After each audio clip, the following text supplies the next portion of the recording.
this is James, and I'd like to thank you for tuning in and joining me for this continuation of this video series where I'm walking through all the decks in my Kipper card collection.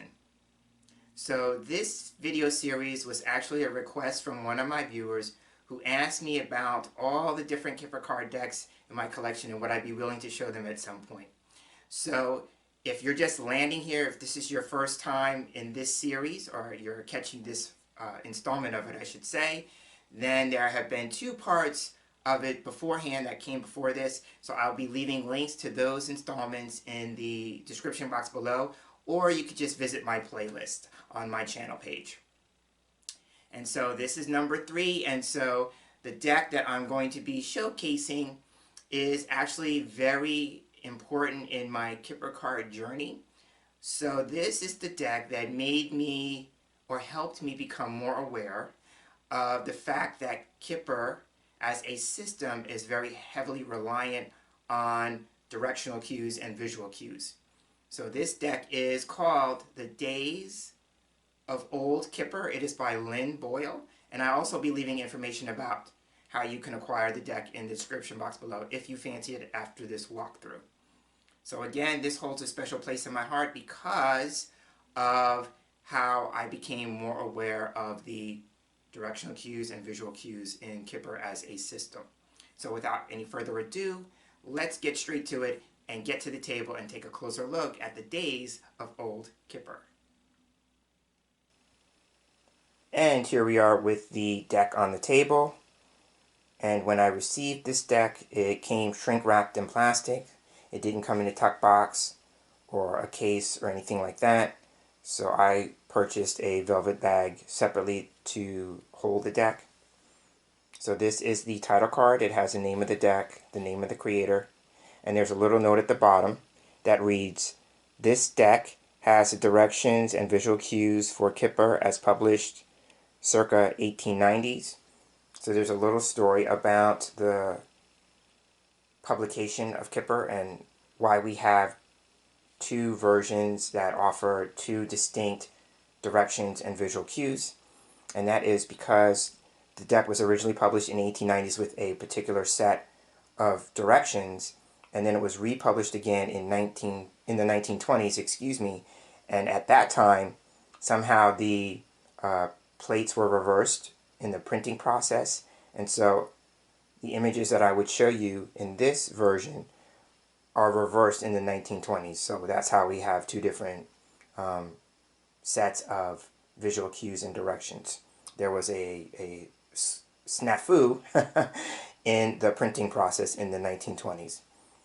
Okay, so that explains the note at the bottom of the title card. And turning it over, these are the backs of the cards. It has the name of the creator and the year that it was first published. Okay, so starting off we have Main Man. And so in the 1890s directions, he is facing to the right or looking to the right. So cards on the right hand side of this figure would be the future, and then cards behind him would be the past.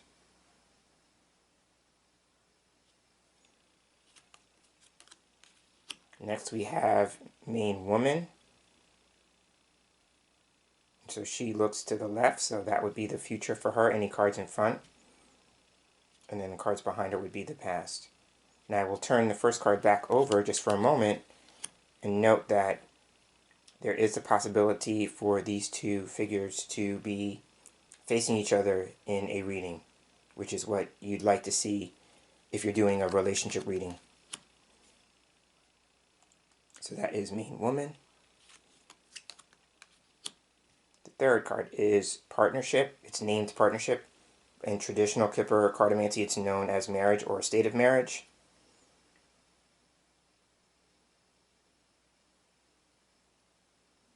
And so this is a connector card because it has two figures on the card. So you want to pay attention to the cards on either side of Partnership, because that card is connecting those. Okay, and here we have Get Together. This is also known as Convene or Meetings. So this is also a connector card, even though there are more figures on the card. In the traditional Kipper cartomancy, there's 2.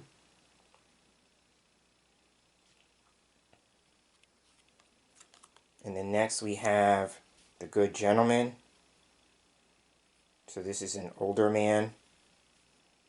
And you will note that he is looking in the same direction as Main Man, our first card.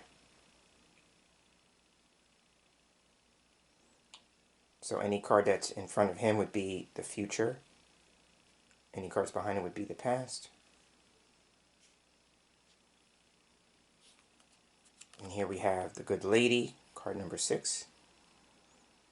And you'll note that she's facing in the same direction as Main Woman, or Main Female. And I'll turn the previous card back over. And again, there's a possibility that these 2 figures could be facing each other.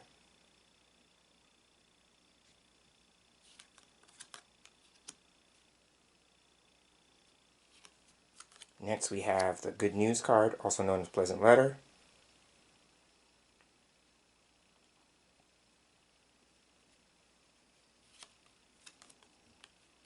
Now we have something dishonest, which is also known as False Person. And so now this card carries a visual cue. If you notice, the figure is standing behind a plant of some kind. So one of the meanings of this card is that something is being hidden or concealed, and you get the feel of that in the image. So you want to pay attention to what's behind something dishonest, because that will tell you what is being hidden or concealed, and then you want to pay attention to the card in front of it, because that will show you the effect of that concealment, because something dishonest is also known as a cause and effect card.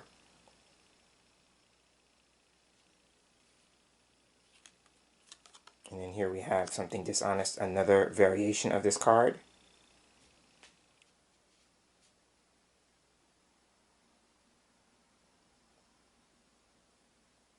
With this one, you get a sense of the phrase, "Oh, what a tangled web we weave."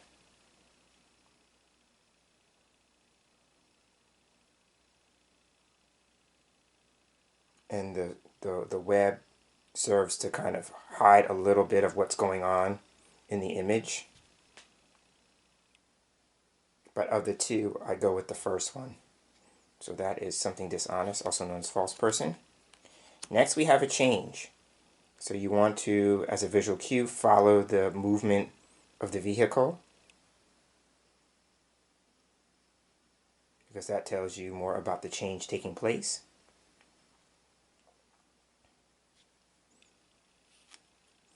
And next we have travel. So again, the visual cue is you want to pay attention to the movement of the train.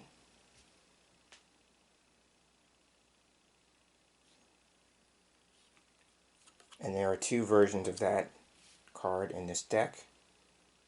So the second one has a hot air balloon. I go with the first one, train. Next we have abundance, which is also known as either winning lots of money or gaining lots of money.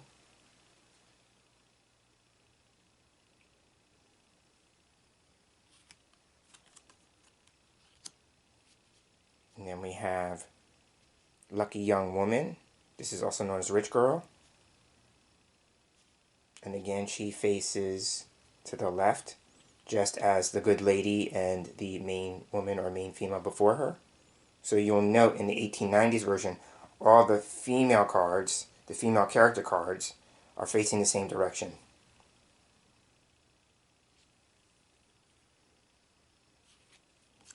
And then we have lucky young man. This is also known as rich good gentleman. And if you note, he is facing the same direction as main man and the good gentleman.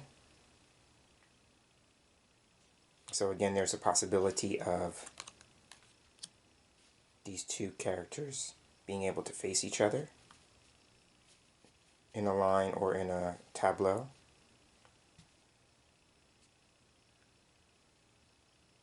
And so now remember, the young woman and the young man represent people who are younger than the main man card and the main female card, right? The main man and the main woman will always be the leads in the story, meaning that they will always represent the persons who are seeking the reading based on their gender.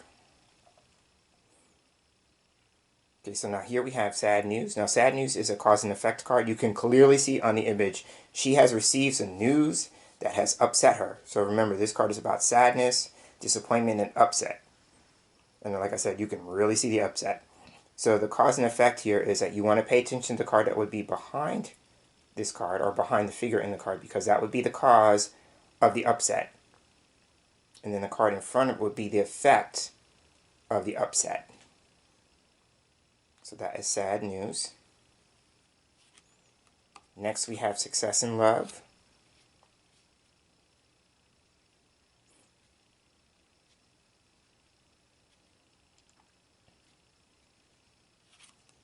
Then we have the thoughts card. So now this card is about thinking and planning. So what I love about the image is it appears to me anyway that she's looking at her reflection. So this is about the act or the process of reflection, reflecting on something.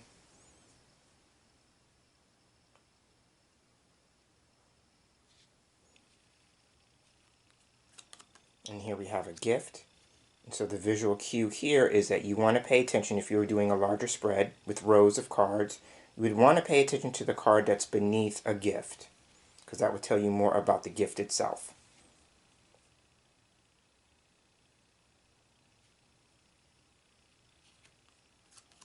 And then we have a little child.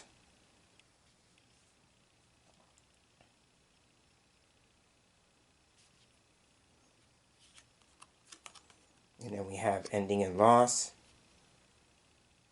This is also known as bereavement or fatality.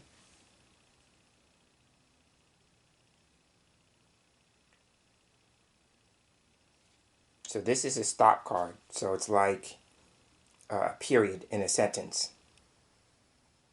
You know, that it ends a sentence and then creates a space for the new sentence to start.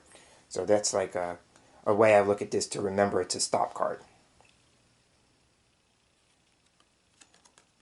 Next we have house. And I love the image.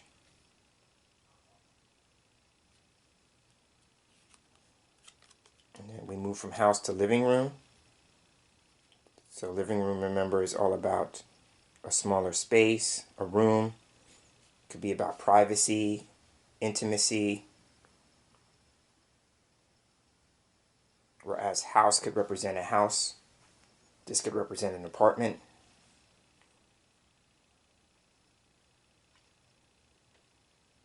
So that is living room. Next up we have the official or military person.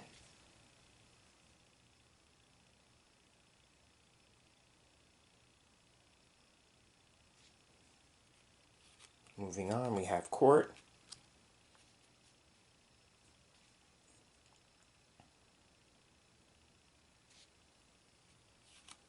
And then we have theft. Now theft is another visual cue card. You want to pay attention if you have cards on either side of this card. You want to pay attention to what's being taken away, which would be the card behind the figure. And because he has the money in this hand going forward this way, this is what he's giving that theft to, that quote-unquote theft. So for me personally, I tend to look at the theft card as also a takeaway card. So you stop and think, like, theft is taking this, whatever this is, and giving it to this, whatever is on this side.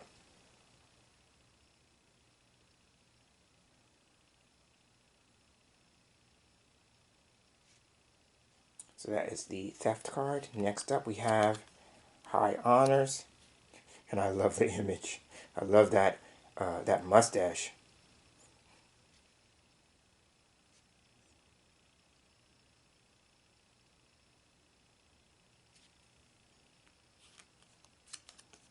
Then we have the best card in the deck, Great Happiness, also known as Big Luck or Fortune.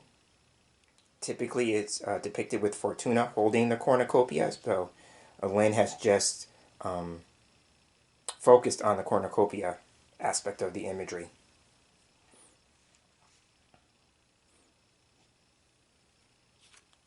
Next up we have Unexpected Reward.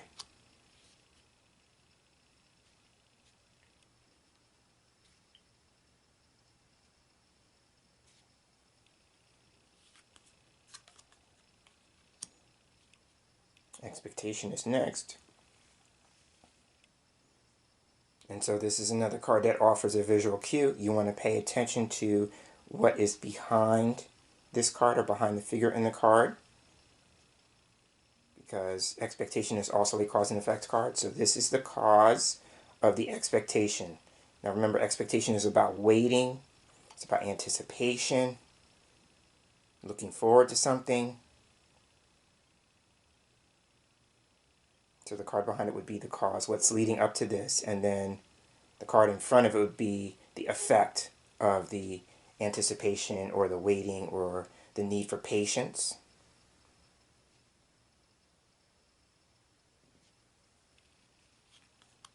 And then we have prison. So if you'll remember in earlier videos, I talked about how I like to see a building on the prison card, because yes, it does, the visual conveys the idea about limitation or restriction, or this idea about confinement. The visual fits that, but the prison card is also a card that represents a building. And so I prefer to see a building on the prison card. So that's just me, but that is the prison.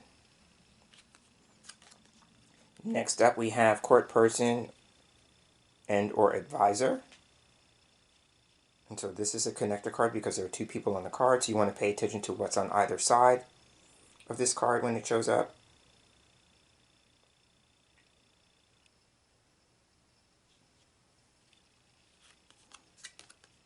Next up we have short illness or rest.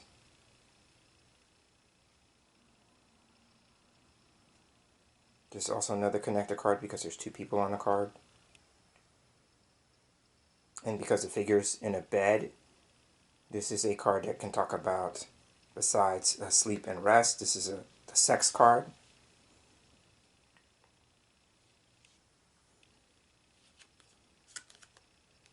Next up we have stress and fear. This is also known as grief and adversity.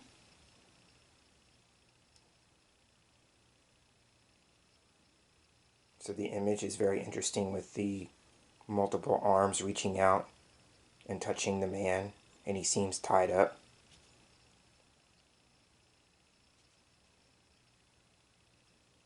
And it also looks like there's lightning. So going with that, for me, this card can also represent brainstorming, like mental activity. So it could be mental activity, you know, in a way that kind of keeps us tied up or bound, keeps us from taking action. If I read the card more visually, but its chief meaning is usually stress, you know, facing challenges, adversities. But for me, over time, because of the lightning at the top, it can also represent brainstorming. So that is stress and fear. Then we have the most challenging card in the deck. This is Gloom and Doubt, also known as Murky Thoughts or Gloomy Thoughts. So here, because the figure seems to be facing or looking more this way to me, you want to pay attention to the card that's behind here. So it would be on this side. That would be the cause of the uncertainty or the doubt. And then the card in front of it would be the effect. But that is Gloom and Doubt. Next up we have one of two versions of employment. So this is the one that I like and the one that I use when I work with this deck. And then here we have the second.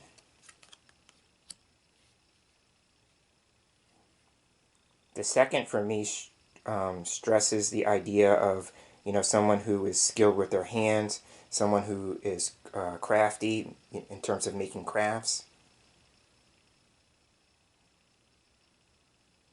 But again, I tend to go more with the first one than this one. And then we have a long way. And then what I do is I pay attention to the cards. If I'm doing a larger spread, the card that would be below it. And then the card, of course, that would be to the right of it, because it looks like the road extends out beyond the trees and it would connect over on this side.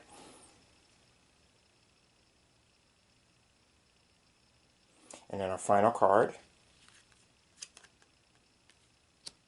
is Hope and Abroad. And so this is also known as Hope in Big Water, or Hope Big Water, I should say. And then the abroad part fits the meaning of this card as it can indicate something foreign or something overseas.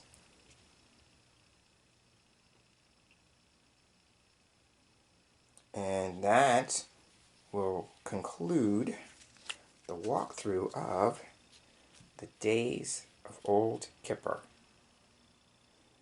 So like I said, this deck changed how I started looking at Kipper decks and started reading with Kipper, because I became more aware with this deck about the directions and the visual cues.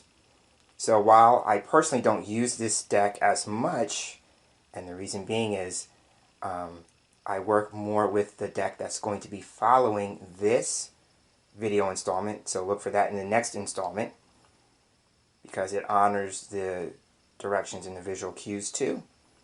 But that deck that I'm alluding to is my favorite, so as a result of that, I don't use this one all that much. But it holds a special place in my collection because, again, it was the first deck that made me aware, or I became more aware, of the directions and the visual cues once it came into my space. So on that note, I will go ahead and wrap up this video here. I'd like to thank you for sharing space with me as I'm continuing to walk through the decks in my Kipper card collection. And so stay tuned for the next installment, and until then, I'm hoping that you have a wonderful day. Take care.